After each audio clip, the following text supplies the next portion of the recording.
بسم اللہ الرحمن الرحیم۔ اغذیہ اور اشیاء سے اعضائے جسم بننے تک ترتیب۔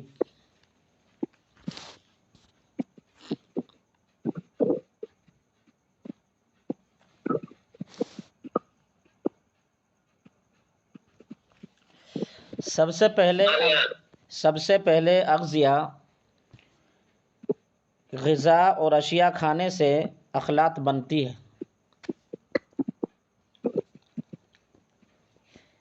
جی، سب سے پہلے غذا اور اشیاء کھانے سے اخلاط بنتی ہے، ارواح بنتی ہے اور فضلہ بنتا ہے۔ یعنی تین چیزیں تیار ہوتی ہیں غذا کھانے سے: اخلاط، ارواح اور فضلہ۔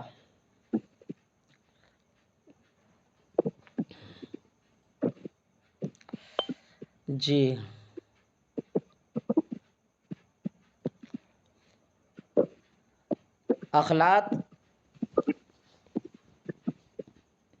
اخلاط جیسے کہ میں نے بتایا تھا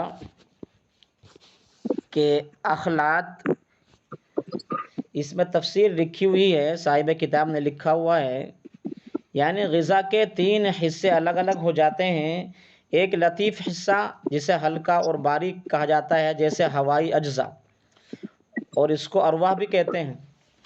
جی، تو اسی کا نام روح ہے، روح۔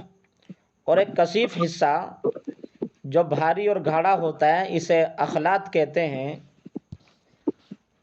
اور یہی اخلاط انسان کے جسم کے وہ اعضاء تیار ہوتے ہیں جو مادہ رکھتے ہیں، جو جسم رکھتے ہیں۔ یعنی اخلاط سے ہی انسان کے جسم، انسان کے عضو وجود میں آتے ہیں۔ اور یہ ارواح، یہ روح ہے۔ روح کا تذکرہ آگے اگلے صفحے میں آ رہا ہے انشاءاللہ، اس میں اس کی تفصیل آ جائے گی۔ یعنی روح کا تعلق تینوں خلط سے رہتا ہے۔ خلط بلغم سے بھی رہتا ہے، خلط عضلا اس سے سودا سے بھی رہتا ہے، اور ایسے ہی خلط صفرا سے بھی رہتا ہے۔ اور اسی طرح اس کا تعلق دماغ و اعصاب سے بھی ہوتا ہے، روح کا تعلق، اور اس کا تعلق جگر اور غدد سے بھی ہوتا ہے، اور قلب و عضلات سے بھی ہوتا ہے۔ تینوں سے اس کا تعلق ہوتا ہے۔ اسی طرح خلط کا بھی تینوں سے تعلق ہوتا ہے، تینوں اعضاء سے تعلق ہوتا ہے۔ اس کا انشاءاللہ میں آپ کو ابھی کچھ تفصیل اس کی آگے بتاؤں گا کہ خلط کا، اور یہ یعنی کہ اعضائے رئیسہ دماغ، قلب اور جگر، ان کا آپس میں کس طرح گہرا تعلق ہوتا ہے، اور کس طرح آپس میں ایک دوسرے سے جوائنٹ ہے، اور کس طرح آپس میں ایک دوسرے سے طاقت اور قوت حاصل کرتے ہیں۔ انشاءاللہ میں آگے اس کی تفصیل بتاتا ہوں آگے۔ جی، پھر دونوں حصے یوں ہی باقی نہیں رہتے، بلکہ کثیف حصہ جسم کے دوڑتے ہوئے خون میں چلا جاتا ہے۔ جو کثیف حصہ رہتا ہے یعنی کہ بھاری اور گاڑھا، کثیف کہتے ہیں گاڑھے اور بھاری کو، اور لطیف کہتے ہیں ہلکے اور نہ دکھائی دینے والی چیز کو، جو دکھائی نہیں دیتی اسے لطیف کہتے ہیں۔ بلکہ کثیف حصہ جسم کے دوڑتے ہوئے خون میں چلا جاتا ہے، جس سے خلیات یعنی سیلز وغیرہ وجود میں آتے ہیں۔ جی، سیلز وغیرہ وجود میں آتے ہیں۔ اور چونکہ انسانی زندگی کی طرح خود ایک زندگی کے حامل ہوتے ہیں، جیسے تغذیہ، تصفیہ، تنقیہ وغیرہ، تو اس لیے کیا کرتے ہیں، اس لیے یہ انسان کے جسم میں دوڑتے ہیں، اور پھر طاقت قوت حاصل کر کے اپنے اپنے مرکز میں داخل ہو جاتے ہیں، اور اپنے اپنے مرکز کا جز بن جاتے ہیں۔ یعنی خلط بلغم، اعصاب تیار ہو جاتے ہیں خلط بلغم سے، اور اسی طرح خلط سودا سے قلب و عضلات بن جاتے ہیں، اور خلط صفرا سے کہ میں نے الٹا تو نہیں بول دیا کہ خلط صفرا سے جگر اور غدد بنتے ہیں، اور خلط سودا سے قلب و عضلات بنتے ہیں۔ جی، اور ارواح اپنے اپنے متعلقہ عضو تک چلی جاتی ہے۔ ایسے اس کا تعلق ہے ارواح کا، یعنی ساری خلطیں اپنے اپنے متعلقین کے پاس چلی جاتی ہیں، ان میں یا طاقت قوت پیدا کرتی ہیں، اور اگر اعضا بننے کا ان کا حساب ہو تو وہ اعضا بن کر وہ جزو بدن بن جاتی ہے۔ جی، واضح ہو کہ چار قسم کی اخلاط سے چار قسم کے الگ الگ خلیات بنتے ہیں۔ خلط بلغم سے اعصابی خلیہ بنتا ہے، اور خلط سودا سے لحمی عضلاتی خلیہ بنتا ہے، اور خلط الحاقی سے عظمی الحاقی خلیہ بنتا ہے، خلط صفرا سے غدی خلیہ بنتا ہے۔ میں نے شاید پہلے بھی عرض کیا تھا کہ یہ خلیہ، یہ خلیہ جو ہے، یہ اسے ایسا سمجھ لیجئے، یعنی جس طریقے سے تار ہوتے ہیں کہ ایک لائٹ بیٹری کی اس کی ایک لائٹ ویسی ہوتی ہے پاور، جو اوپر سے بجلی گھر سے لائٹ آتی ہے، اور ایک لائٹ انورٹر کی ہوتی ہے، اور ایک لائٹ اسی طرح ہماری بیٹری وغیرہ کی ہوتی ہے۔ تو تینوں لائٹوں میں الگ الگ فرق ہے، تینوں لائٹوں میں تینوں برقی ہیں لیکن لائٹوں میں الگ الگ فرق ہے۔ جی، تو اسی طریقے سے یہ خلیہ سے یہی مراد ہے، یعنی انسان کے اندر ایک ایسے سیلز تیار ہوتے ہیں جو ہر عضو کو، اعضائے رئیس کو قوت پہنچاتے ہیں، اعضائے رئیس کو قوت پہنچاتے ہیں اور اپنے اپنے مرکز کو طاقت بخشتے ہیں، اور اگر اسے جزو بدن بننا ہو تو پھر وہ اپنا مرکب ہو کر جزو بدن بھی بن جاتے ہیں۔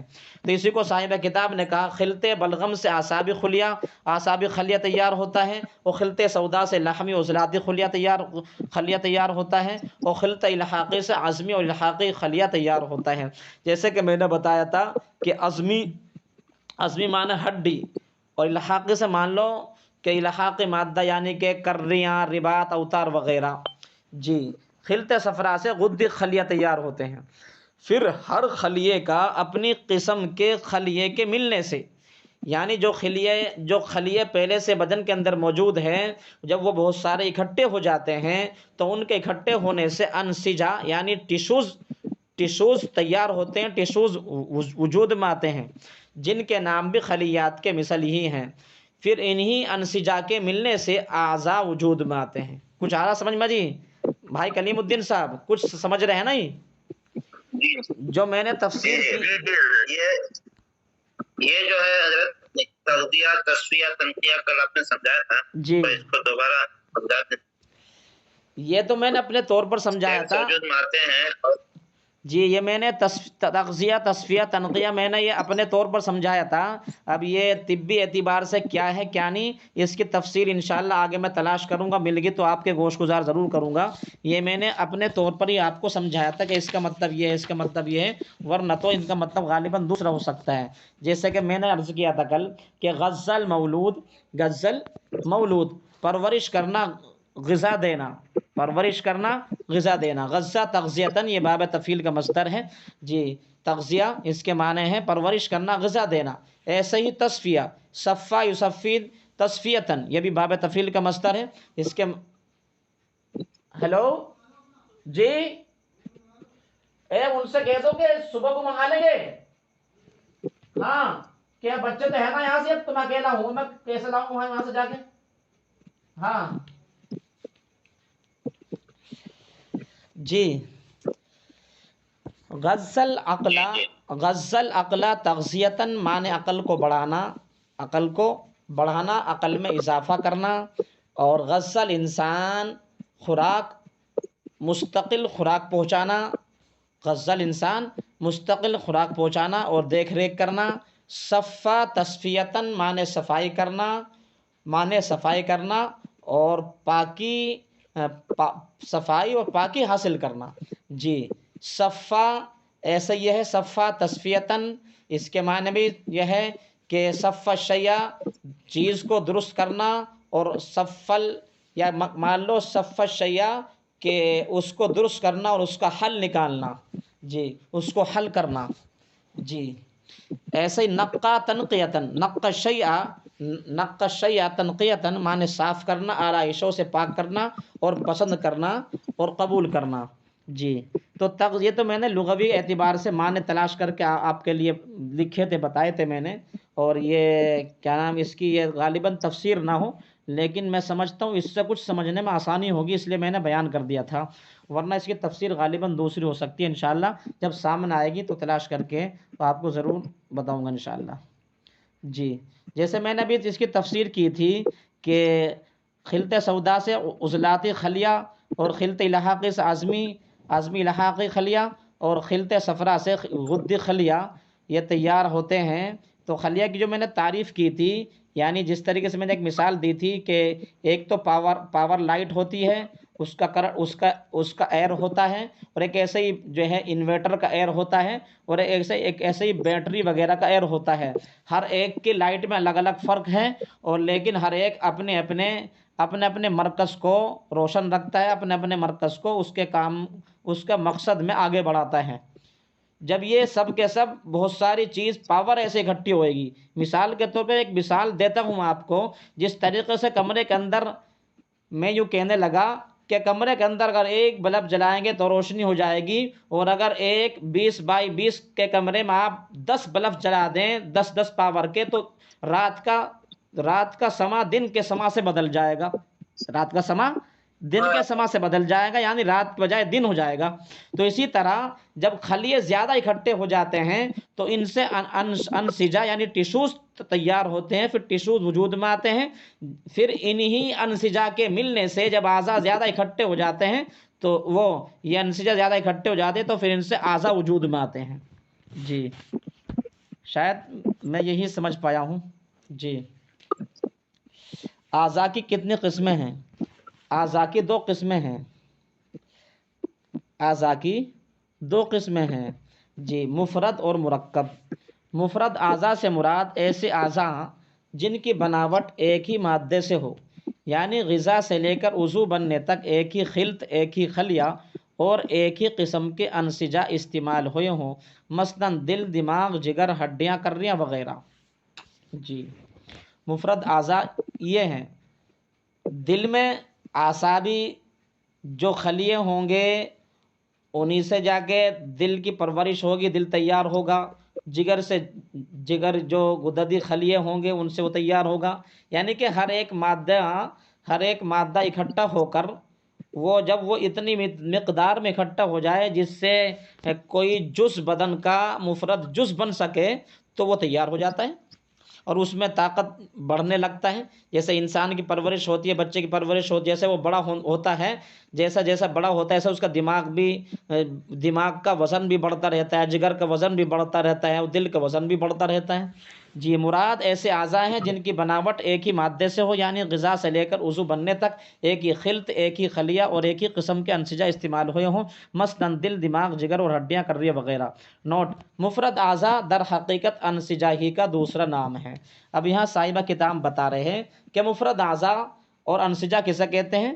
کہا انسجہ ہو یا مفرد اعضاء ہو دونوں ایک ہی ہیں، لیکن عام طور پر مفرد اعضاء سے مراد دل، دماغ، جگر لیا جاتا ہے، اور اس کی بنیادی وجہ یہ ہے کہ اعضاء رئیسہ کی بناوٹ میں ایک ہی طرح کے انسجہ کا استعمال ہوتا ہے۔ ہاں البتہ تینوں اعضاء ایک ہی خلط، ایک ہی خلیہ اور ایک ہی انسجہ سے مل کر بنتے ہیں، لیکن ان نسیجوں کو آپس میں جوڑنے کا کام الحاقی مادے کا ہے۔ جی، الحاقی مادہ میں نے آپ سے بتایا تھا، الحاقی مادہ کیا ہوتا ہے؟ یہ کچھ یاد ہے؟ الحاقی مادہ جیسے کہ میں نے عرض کیا تھا، جی، ہڈیاں، کریاں، رباط، اوتار وغیرہ، جتنے بھی بدن کے اندر اعضاء ہیں یہ سب اعضاء کو آپس میں جو جوڑتے ہیں اور ان کو اپنے اپنے ٹھکانوں میں مرکز میں محفوظ رکھتے ہیں، وہ محفوظ رکھنے والا کام جو کرتا ہے وہ الحاقی مادہ کرتا ہے، الحاقی مادہ کرتا ہے۔ جی، لیکن ان نسیجوں کو آپس میں جوڑنے کا کام الحاقی مادہ کرتا ہے، اور الحاقی مادہ اسے ایک تفصیل تھوڑی سی میں اب بھی آپ کے گوش گزار کر دینا چاہتا ہوں۔ جی، ایک